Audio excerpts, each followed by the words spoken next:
She ran away from her father but was already pregnant by him. For decades, a secret remained buried in the depths of the Ozark Mountains, in a community as isolated as the very souls who lived there. This is the story of Martha Holloway, a young woman whose destiny was sealed even before her birth, on a family line where the borders of kinship had been obscured by generations. Our report begins in 1952, when the Ozark Mountains in southern Missouri housed hundreds of isolated communities, many of them virtually disconnected from the rest of a modernizing America. In one of these forgotten valleys, approximately 40 kilometers from the city of Branson, there was a property known locally as the Holloway Clearing. There, 3 generations of the Holloway family had built a practically self-sufficient existence, with little contact to the outside world. The 200-acre property was led by Samuel Holloway, a 43-year-old man widowed for 5 years after his wife Elizabeth passed away during the birth of their 6th son, who did not survive either. Samuel was described by rare visitors as an imposing man, with a thick beard and grey eyes that rarely showed emotion. His word was law on the property where he lived with his 5 surviving children. What few knew was that the Holloway family was already carrying the burden of several generations of marriage between cousins. Samuel himself was the son of first cousins, as was his late wife. This pattern, which began as a way of maintaining land and goods within the family during the region's colonization in the 19th century, had become a rarely questioned custom, even when signs of genetic problems began to manifest. Among Samuel's sons, the 16-year-old Martha was considered the most beautiful and healthy. With a small stature, long brown hair, and deep blue eyes that contrasted with her light skin, Martha showed an intelligence and liveliness that seemed to have escaped the genetic fate beginning to manifest in her younger brothers. John, 14, had severe learning difficulties. Thomas, 12, suffered from a spinal malformation that limited his movements. Rebecca, 10, seemed normal but rarely spoke. And the youngest, Elijah, 8, was born with fused fingers, a condition that limited his dexterity. The family's isolation was not only geographical but also cultural and social. The Holloway children received their education at home, taught by Samuel himself, who had studied until the high school equivalent. The religion practiced was a version of Christianity with Samuel as the supreme interpreter of the scriptures. Contact with the outside world was limited to Samuel's monthly trips to the city to buy supplies they could not produce, and rare family visits to the local church for Easter and Christmas celebrations. In April 1952, however, this isolated balance was disturbed when the local Reverend Robert McKinthrow managed to convince Samuel to allow Martha to participate in the church's youth activities, arguing that the young woman needed female company appropriate for her age. Reluctantly, Samuel agreed, possibly out of respect for religious authority, or perhaps because he saw in Martha a possible connection with some respectable family in the region that could bring new opportunities. For the next 2 months, Martha experienced her first glimpse of the world beyond the Holloways. In Sunday activities, she met other young women, learned songs, participated in picnics, and most importantly, was presented with ideas and values different from those imposed by her father. It was through these interactions that Martha began to realize there was something deeply disturbing in her own family. One day in June 1952, Martha confided in Sarah Bennett, the Reverend's wife, a concern that plagued her. "Sometimes when my dad returns from town, he looks at me in a way that gives me goosebumps," said Martha. "It's like he's seeing me, but not as a daughter." Sarah, worried, asked if Samuel had done anything inappropriate, to which Martha responded only with silence and tears. Sarah promised to talk to the Reverend about it. The following Sunday, however, Samuel reported that Martha could no longer participate in church activities, claiming she had many responsibilities at home. When Reverend McKinthrow visited the property to try to intervene, he was received with a shotgun and the order to never set foot on the Holloway lands again. During the following weeks, the nearest residents reported hearing shouts from the Holloway property at night. In mid-July, the eldest son of the nearest neighbor, while hunting, saw Martha alone washing clothes in the stream that cut through the property. He noticed bruises on her arms and a downcast countenance that contrasted with the liveliness she had demonstrated in the church activities. In late July, during a particularly violent storm, Martha Holloway disappeared from the family property. Samuel Holloway appeared in the city the next morning, visibly disturbed, asking if anyone had seen his daughter. An informal search was organized, but no sign of Martha was found nearby. Samuel publicly accused Reverend McKinthrow of filling the girl's head with dangerous ideas and possibly assisting in her escape, accusations vehemently denied by the religious man. The truth would only begin to emerge 2 weeks later when Martha was found passed out on the edge of a road more than 80 kilometers away, outside Springfield. Taken to the local hospital, the young woman was dehydrated, malnourished, and as the doctors soon discovered, pregnant by approximately 2 months. Check if you're already subscribed to this channel. Martha's story reveals family secrets that the system tried to bury for decades. Only here will you have access to details never before revealed about real cases that the authorities preferred to forget. When Martha Holloway regained consciousness at Springfield Hospital in August 1952, she initially refused to provide any information beyond her name. The social worker designated for the case, Eleanor Thompson, a 37-year-old known for her patience and compassion, spent days building a relationship of confidence with the traumatized young woman.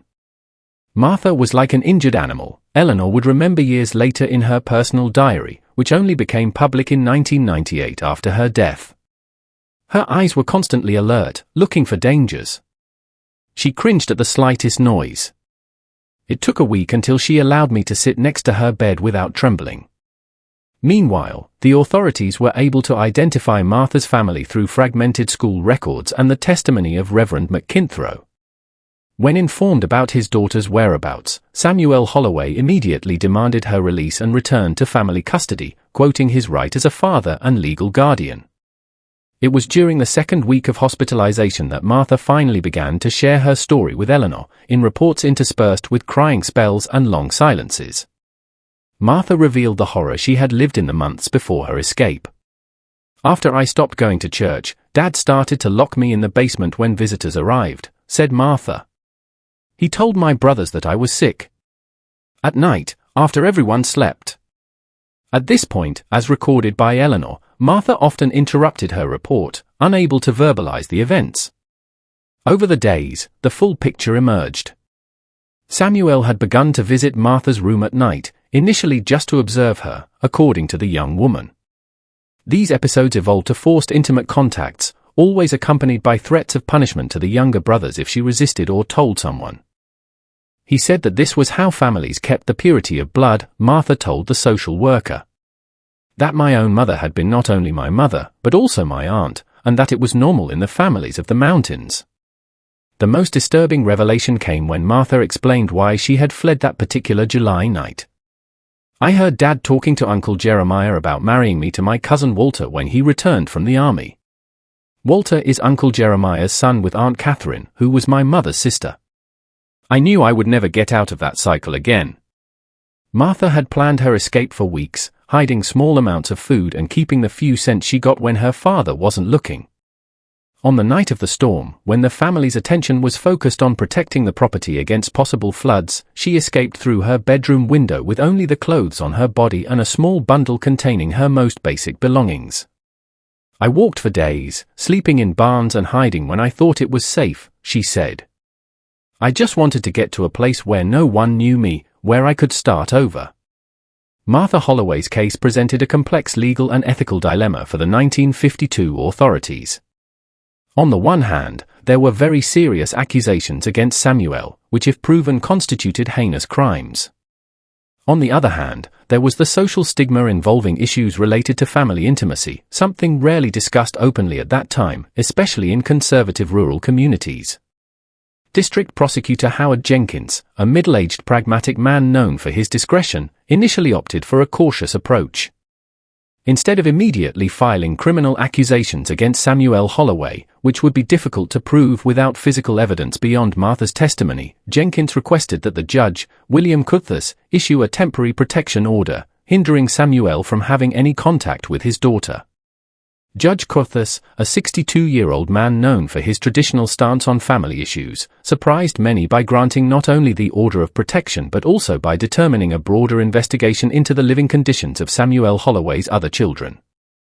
The charges made by the minor Martha Holloway are so serious in nature that this court cannot ignore the possibility that other minors residing on the Holloway property may be at risk, the judge wrote in his decision of August 28, 1952. The subsequent investigation revealed a generational pattern of consanguineous relationships in the Holloway family dating back to at least 4 generations. Parish records and birth certificates showed multiple marriages between first and second-degree cousins, and in at least 2 previous cases, relationships between uncle and niece had been formalized through counterfeit weddings. Dr. Harold Winters, a doctor designated to examine Martha's brothers, documented a series of conditions that he attributed to the effects of prolonged consanguinity. The 4 minors have consistent signs with recurring genetic problems in consanguineous lineages, including cognitive disabilities, physical malformations, and atypical development. A clear danger for any future offspring. While the investigation continued, Martha remained under state care, initially in the hospital and later in a temporary home administered by Catholic nuns around Springfield. It was there, in September 1952, that Martha tried to take her own life upon discovering that her pregnancy had been confirmed beyond any doubt. She ingested a significant amount of cleaning products, said Sister Mary Catherine, the home supervisor. When we found her, she repeated that she couldn't bring another deformed creature into the world, that the blood was contaminated and it would be better for everyone if it ended there. After the attempted suicide, Martha was transferred to a psychiatric institution in St. Louis where she remained under constant observation. Doctors debated intensely about how to proceed with the pregnancy. In 1952, the intentional termination of pregnancy was not only illegal in most circumstances but also considered morally unacceptable by much of society, even in extreme cases such as Martha's. Dr. Lawrence Friedman, the chief psychiatrist responsible for the case, described in his notes the ethical dilemma he faced. The patient is clearly traumatized by the perspective of carrying a pregnancy resulting from improper relationships with her own parent. The risk of a new attempt at self-extinction is significant. Perhaps terminating the pregnancy would better serve the patient's immediate psychological well-being. While Martha struggled with her reality in the psychiatric institution, Samuel Holloway finally faced the legal consequences of his actions. On October 5, 1952, after weeks of investigation, Prosecutor Howard Jenkins presented formal accusations against Samuel, including child abuse, parental neglect, and improper conduct under tutelage, legal terms of the time that avoided explicit language about the actual nature of the crimes. The local community reacted with a mixture of shock, disbelief, and in some cases, defense of the accused. Samuel has always been a reserved man, but hard-working and God-fearing, a neighbor told the local newspaper. These accusations must be a misunderstanding. Others, however, especially women in the community, expressed that they had always noticed something disturbing in the Holloway family dynamics. "Those children never smile," commented one of the ladies of the church. And Martha, when she started coming on Sundays, looked like a flower blooming in the sun for the first time. There was a hunger in her eyes, not for food, but for something she never had. The winter of 1952 to 1953 was particularly rigorous in the Ozark Mountains. While snow covered the hills and valleys, further isolating rural communities, 3 parallel dramas unfolded involving the Holloway family members. At the psychiatric institution of St. Louis, Martha Holloway, now 17 years old and in her 4th month of pregnancy, alternated between periods of deep depression and moments of unexpected clarity and determination. The medical team had managed to stabilize her emotional state enough that the young woman no longer posed an immediate danger to herself, but the underlying trauma remained practically untouched. During therapy sessions, Martha began to express concern not only with her own future, but also with the fate of her brothers, wrote Dr. Friedman in January 1953. It's remarkable how, despite everything she suffered, she maintains a strong sense of responsibility for the younger siblings. Dr. Eleanor Blackwell, one of the few women psychiatrists in Missouri at that time, gradually assumed leadership in Martha's treatment. Under her care, the young woman began to process her trauma through occupational therapy and art therapy, activities considered innovative for the time. Martha demonstrates a remarkable aptitude for drawing, said Dr. Blackwell. Her first drawings portrayed exclusively claustrophobic scenes, dark basements, locked windows, dense and dead forests. In recent weeks, however, images of open doors and paths that extend beyond the horizon began to emerge. In mid-January, a significant advance occurred when Martha expressed for the first time curiosity about the development of the baby she carried. She asked if the child would necessarily be born with problems, if there was any chance that it was normal, despite the circumstances of its conception, said Dr. Blackwell. I explained in the most honest and compassionate way possible that while the risk of genetic complications was greater due to consanguinity, it was not an absolute certainty. While Martha slowly rebuilt some sense of hope in St. Louis, the situation of her brothers had become the object of intense legal and social debate. Following Samuel Holloway's arrest, the 4 minors were temporarily placed under the care of different adoptive families, a decision that the Child Welfare Department justified as necessary to properly assess each child's specific needs. John, the eldest of the brothers at 14, was placed with the Patterson family, Methodist farmers with experience in welcoming children with learning difficulties. Thomas, 12, due to his physical condition, was allocated to the Williams, a family where the father was a nurse and could assist in his specific care. Rebecca, 10, initially remained with the family of Reverend McKinthrow, who felt particularly responsible for the fate of the Holloway children. The youngest, Elijah, 8, was welcomed by the Coopers, a childless couple who had recently completed training for adoptive parents.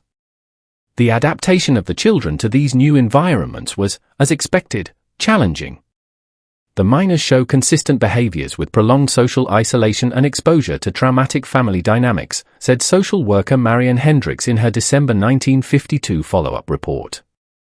Particularly remarkable is the tendency of the 4 brothers to communicate with each other through gestures and expressions that appear to constitute their own language, possibly developed as a protection mechanism. Rebecca, the 10-year-old sister who rarely spoke, surprised everyone when, after 6 weeks at the McKinthrow house, she began to communicate verbally, not with adults, but with the Reverend's daughter, a girl of a similar age.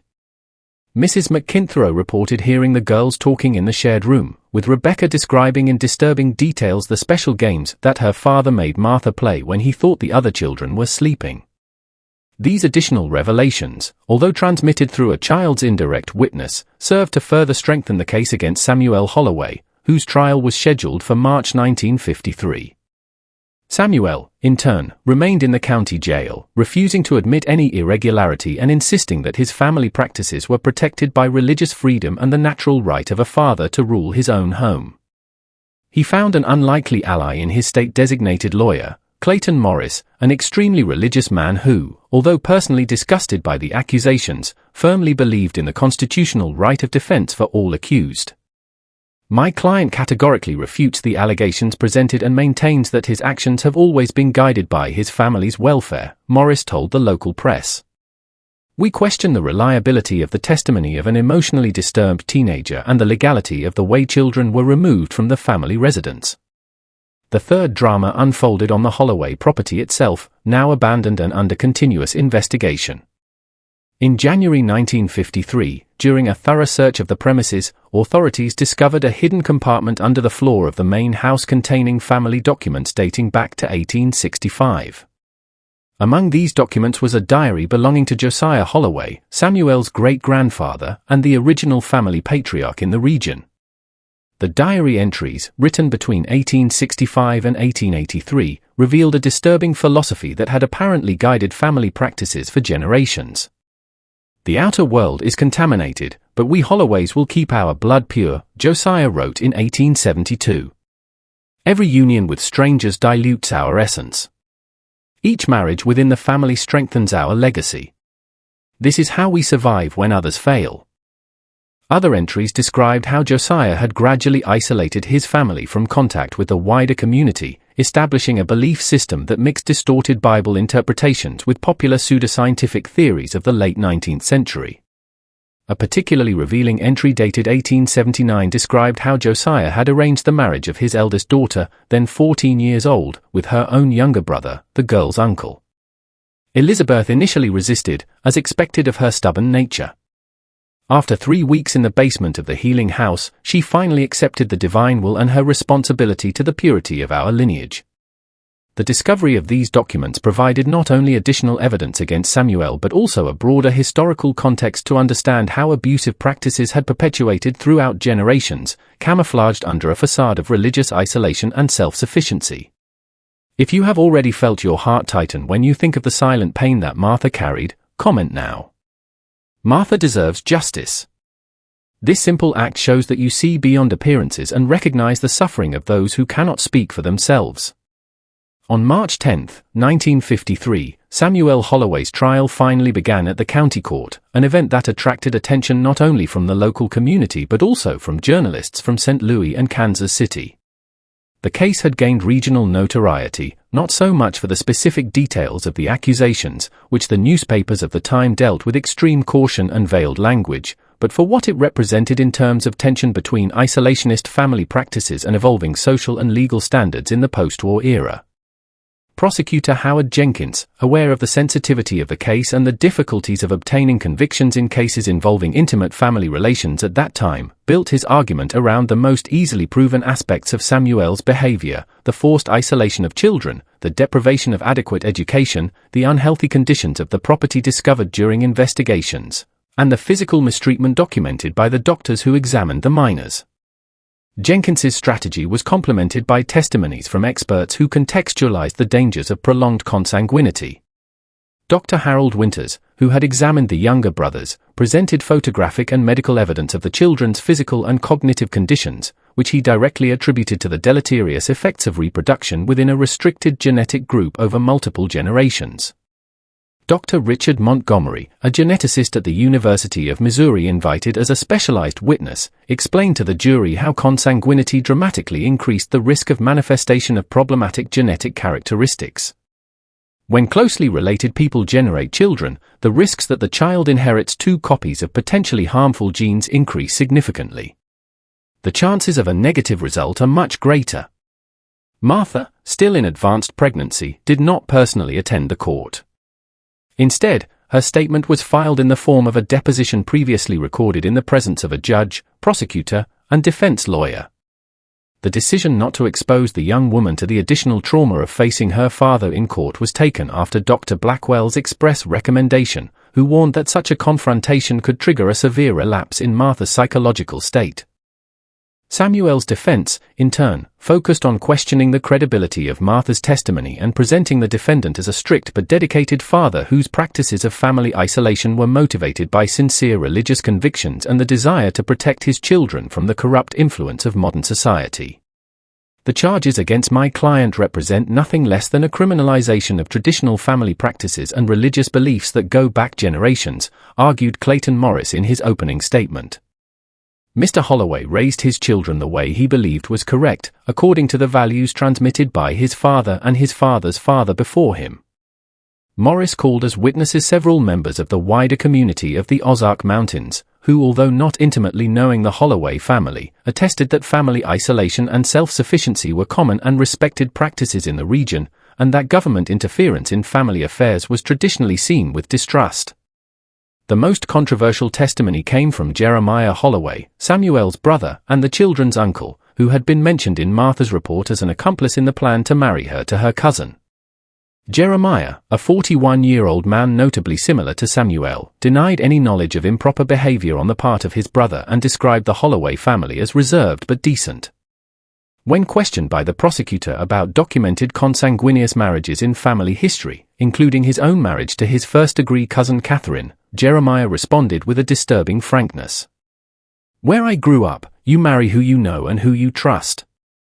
And who do you know better than your own family? Maybe in the city it seems strange, but in the mountains it's just the way to survive."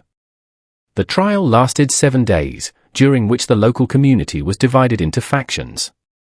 While most expressed horror at the revelations about Holloway practices, a vocal minority defended Samuel's right to raise his family according to his own beliefs, seeing the case as an example of government interference in the family autonomy that many mountain inhabitants valued deeply. On March 17, 1953, after less than 5 hours of deliberation, the jury returned with a guilty verdict on all charges. Judge Wilson, after hearing additional arguments from both sides on the appropriate sentence, sentenced Samuel Holloway to 20 years in prison without the possibility of parole before fulfilling at least 15 years. This court has rarely seen a case of abuse of parental authority so prolonged and systematic, Judge Wilson said as he pronounced the sentence. Although we recognize parents' rights to raise their children according to their religious beliefs, this right finds its absolute limits when it endangers the physical, mental, and moral well-being of minors under their guardianship. The sentence was received with silent approval by most of those present in the court, including several members of the local religious community who had initially defended Samuel. Reverend McKinthrow, who was present throughout the trial, later commented that the case had forced many in the community to confront a darkness that we preferred to believe did not exist in our midst. While Samuel Holloway was taken to fulfill his sentence in the state penitentiary, a new chapter opened for Martha.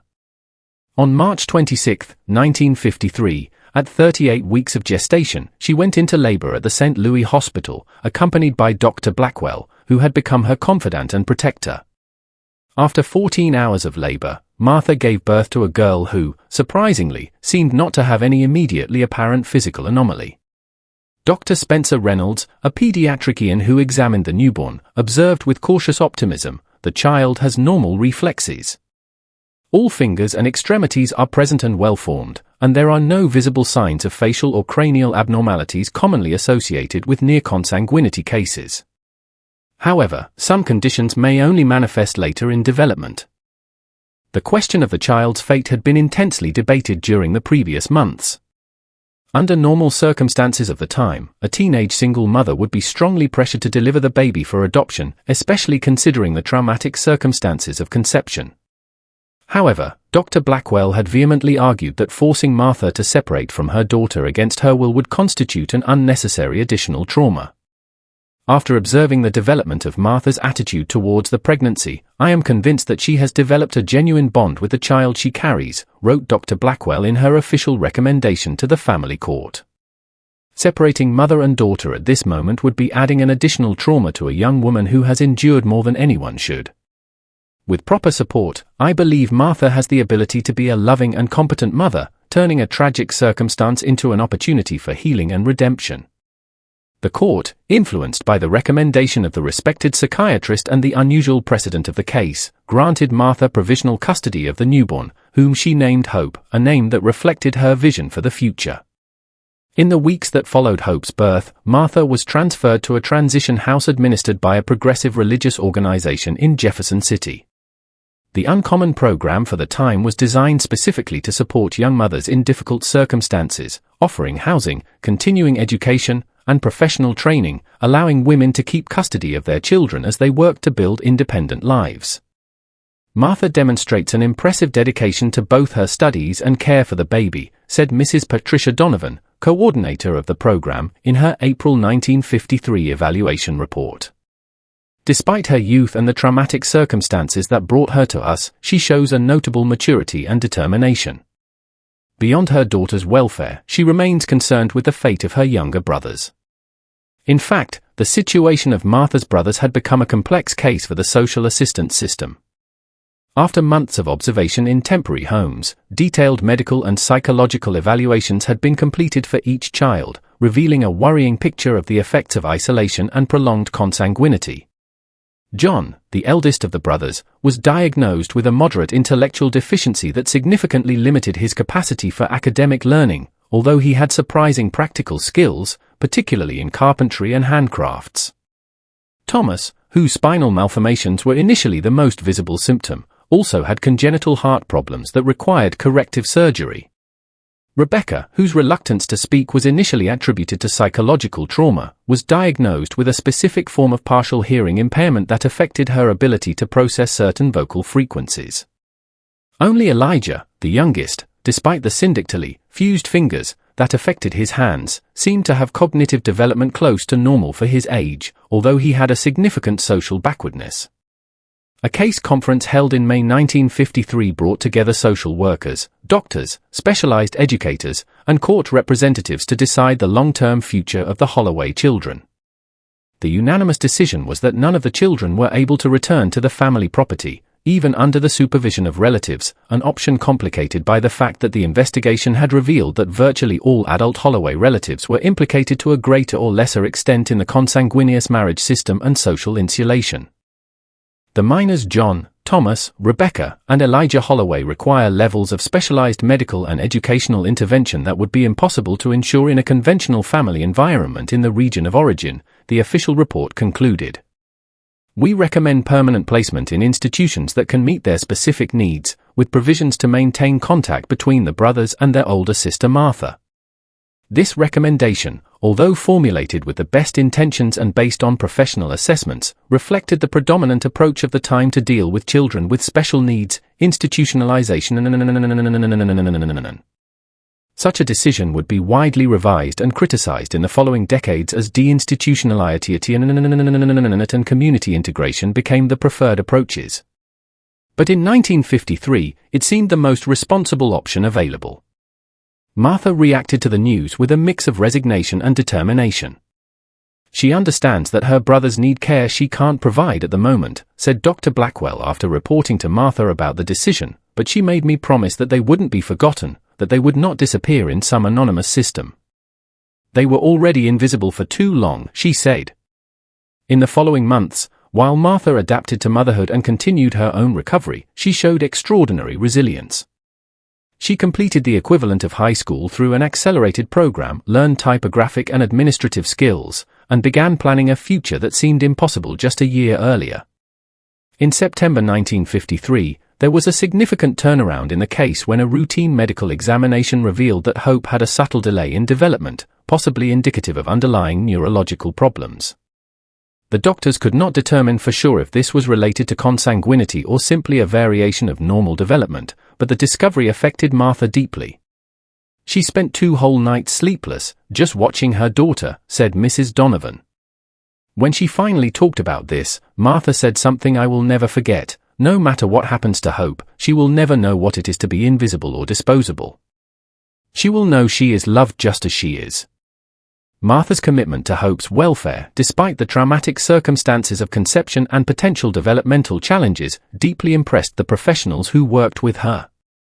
Dr. Reynolds, who continued to monitor Hope's development, observed in his notes, "I rarely witness such an intense and healthy mother-daughter bond, especially considering the mother's age and underlying trauma. Miss Holloway seems to have the remarkable ability to completely separate the child from the circumstances of her conception."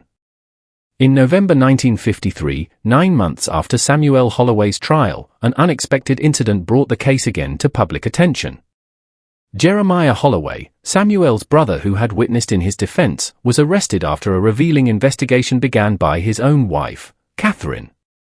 Catherine, who had been hospitalized with serious injuries she initially reported as a fall, confided to a nurse that she had actually been assaulted by her husband after questioning his attention to their own daughter, Beth, 13.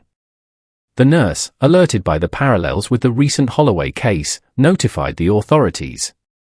The subsequent investigation revealed that Beth Holloway showed signs of inappropriate intimate experiences, and the girl eventually confirmed that her father had begun to visit her at night after her Uncle Samuel's trial, telling her that now it was her responsibility to keep the family tradition alive. Jeremiah Holloway was arrested and accused of crimes similar to his brother's. During searches on his property, located approximately 10 kilometers from the original Holloway clearing, the authorities discovered a collection of correspondence between Jeremiah and Samuel dating from decades, which explicitly documented how the family had systematically perpetuated practices of consanguinity for generations, justifying them through a distorted mixture of religiosity, pseudoscientific theories about blood purity, and paranoid distrust of the outside world. The most disturbing letter, written by Samuel to Jeremiah just 3 months before Martha's escape, detailed, "I'm preparing Martha to continue our pure lineage. She carries the best of our blood with few of the defects that affect others. If Walter doesn't return from the army in time, it may be better for me to get the next generation."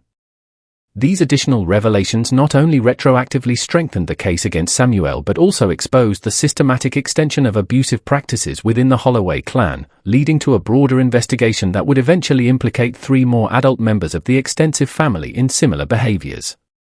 For Martha, the news about her uncle brought complex feelings. She expressed both validation, because her testimony was fundamentally confirmed, and deep sadness for cousin Beth, who now faced a trauma similar to hers. Dr. Blackwell reported that Martha specifically requested the opportunity to write a letter to Beth, saying that perhaps the only person who can really understand what she is going through is someone who has lived the same nightmare. Martha's letter to Beth, preserved in the case archives and later published with permission as part of a study on family trauma survivors, became a remarkable document for its compassion and wisdom beyond her author's years. Dear Beth, you don't know me, but we are cousins. More important, we are survivors of the same darkness. I want you to know 3 things that took me a long time to learn, but that changed everything to me. First, what happened was not your fault. Nothing you did or could have done prevented it. Second, you are not contaminated or ruined. What they did to our bodies does not define who we are. Third, it is possible. A world where we will decide who we will be. The summer of 1954 brought significant changes to Martha Holloway and her daughter Hope, now 15 months old. Thanks to her exceptional performance in Dr. Blackwell's transition program and the continuous support of the psychiatrist, who had become not only her therapist but also an informal mentor, Martha managed to get a job as an administrative assistant at a medical clinic in Columbia, Missouri, far enough from the Ozark Mountains to offer a new beginning, but close enough to allow regular visits to her brothers. Martha demonstrates a remarkable ability to transform her traumatic experience into motivation to help others, said Dr. William Harrington, director of the clinic who hired her. Her natural empathy, combined with her first-hand knowledge of system failures, makes her exceptionally effective in helping patients navigate complex social and medical services. Hope, while presenting light developmental delays that required regular therapy, was a cheerful and affectionate child. The doctors remained cautiously optimistic, noting that many of the problems they initially feared had not manifested. While some subtle difficulties of fine motor coordination and sensory processing are present, the child demonstrates cognitive and emotional development within acceptable parameters for her age, said Dr. Reynolds in his June 1954 follow-up assessment. Martha had established a structured routine, dividing her time between work, Hope's care, and monthly visits to her brothers, who were housed in 2 different institutions, John and Thomas at the Hadley Institute for Special Needs, and Rebecca and Elijah at the Springfield State Center for Children's Rehabilitation. Although the institutions were more than 100 kilometers from each other, Martha made a point of visiting both regularly, often traveling by bus for hours to spend a few precious hours with each pair of siblings. It is remarkable the effect that Martha's visits have on the behavior and emotional well-being of the Holloway children, said Dr. James Peterson, a psychologist at the Hadley Institute. John in particular, who usually demonstrates little emotional response to social interactions, completely transforms himself in the presence of his sister. His language becomes clearer, his affection more appropriate, and he displays a sense of humor that remains hidden in other circumstances.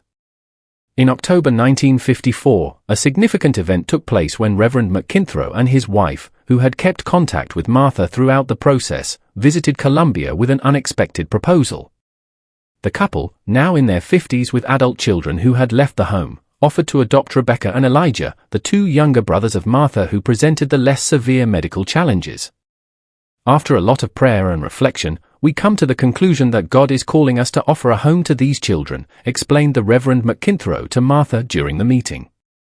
We cannot undo what was done to them, but we can offer them a loving family and the care they deserve. The proposal put Martha in an emotionally complex position. On the one hand, the opportunity to have her younger brothers in a genuinely loving family environment instead of an institution seemed an unexpected miracle. On the other hand, she felt a deep responsibility for all her brothers and was concerned that the separation of John and Thomas could be interpreted as abandonment.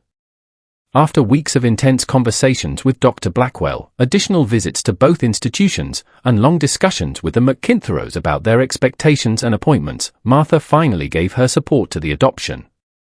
The most important thing to me is that they know that they are still my brothers, that we are still a family, just organized in a different way now, she explained to the McKinthrows.